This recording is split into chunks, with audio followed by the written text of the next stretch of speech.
I have a habit that makes my life much easier. That is, never placing complete trust in anyone or anything. Not that I don't trust at all, but rather I only trust about 60 to 70%. Thanks to this, when things go well, I'm happy. And when things go wrong, I don't collapse. Because I believe one thing. Everything in this world has variables, and people can always change. I am absolutely certain of one thing. Nothing in this world remains static. Everything is in motion. It's just that some things move quickly, some things move slowly, and some things change so drastically that even those involved don't realize it. It's the same with people. We don't change just because we get worse. We change because of circumstances, because of pressure, because of conflicts, because of things that seem very small but accumulate over time can also derail us. Today, a person may be very sincere, but that doesn't mean they will always have enough energy to be sincere. Today, a person may live by principles, but when the benefits are great enough, when the circumstances are difficult enough, those principles can be eroded little by little. It's not because they're bad, but because humans have limitations. We often expect others to remain the same person we once loved and believed in. But in reality, we ourselves are no longer the same version of ourselves as we were a few years ago. There are things we once considered unacceptable. Yet, at some point, we find ourselves understanding, even empathizing. That is not a fall from grace, it is a change in mindset. Therefore, when I say that everything has variables, I am not speaking with bitterness. I am speaking with acknowledgement. Acknowledgement that people are not always strong, always alert, and always true to their promises. Understanding that, I demand less absolute stability from others, and I also delude myself into thinking that I will always be stable. I choose to believe just enough, not because I fear loss, but because I respect the uncertain nature of people and life. I learned this lesson earliest in my career. Once, I was sitting and talking with a younger guy. We were discussing a weekend practice session for the club. He had high expectations. He was very confident. And he was also very sure that everything would go according to plan. But in reality, it wasn't. The event wasn't a disaster, but it clearly didn't live up to his expectations. My younger brother was upset, annoyed. He felt like his efforts, his faith, and his enthusiasm had been betrayed. As for me, I remained calm. Not because I was indifferent, but because from the beginning, I didn't bet on spectacular success. I simply believed it could happen normally.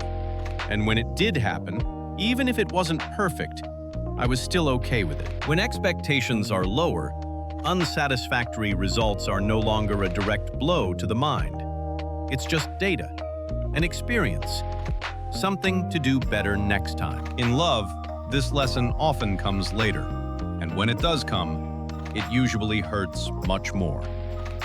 When in love, everyone believes in forever, believes in absolute fidelity, believes that the other person will never change. But then, time passes, people change, circumstances change.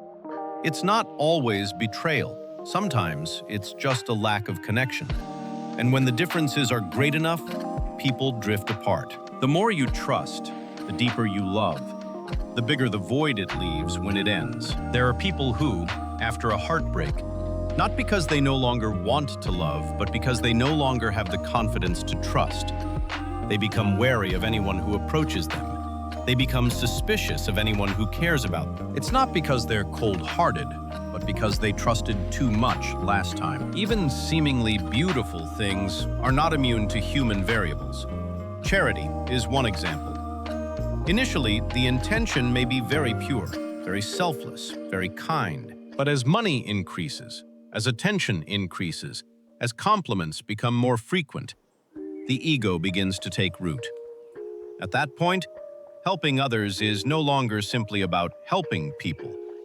It gradually becomes a way to assert oneself, to build an image, to cultivate a sense of superiority. Standing before a pile of sand, it's easy for anyone to live a decent life. Only when standing before a pile of gold does one know where their heart truly lies. When motives change, the nature of actions also changes, even if the outward form remains exactly the same. Anyone can say eloquent things. When things are going well, when there's no pressure, when there aren't difficult choices to make, everyone is level-headed. Everyone upholds their principles. Everyone believes they will never do anything wrong. But life doesn't test people when they're strong. Life only tests them when they're tired, they're lonely, they're in need, or when they're faced with a temptation great enough to shake what was once considered a principle. We often believe that we will be different, that we are wise enough not to fall, strong enough not to betray our promises, strong enough to stand firm against all temptations. But the truth is, no one can be sure of that. Even the person saying these words is not sure. People don't betray because they are evil, but because they are weak. Weak in the face of desires, weak in the face of emotions, weak in the face of their own ego.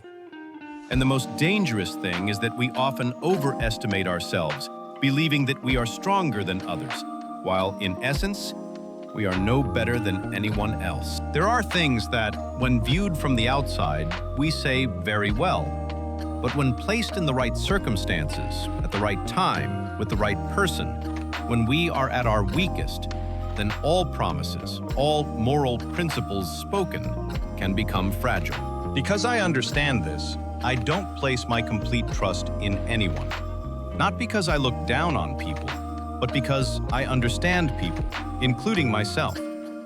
Trusting just enough isn't about being wary of anyone, but so that when people reveal their true nature, I won't be devastated because I've trusted too much before. To be clear again, less trust doesn't mean no trust at all. Living without trusting anyone is exhausting, always being on guard, always stressed. But living with complete trust, when that trust shatters, you have nothing left to defend yourself with. Having just enough faith is the way to maintain composure, so that when things don't go as planned, I can still stand firm. I choose to retain about 30–40% of my faith, not to doubt others, but to reserve it for the variables that life always keeps very well hidden. When things go well, I am completely happy. When things go wrong, I don't collapse. I still have the strength to believe, to live on, to not be bitter to this life. No one is forever. No promise is permanent. No relationship is immune to change. Only impermanence is ever present. Understanding that, people become less demanding, less disappointed, and less resentful. Life doesn't get worse because of it. On the contrary, it becomes much lighter.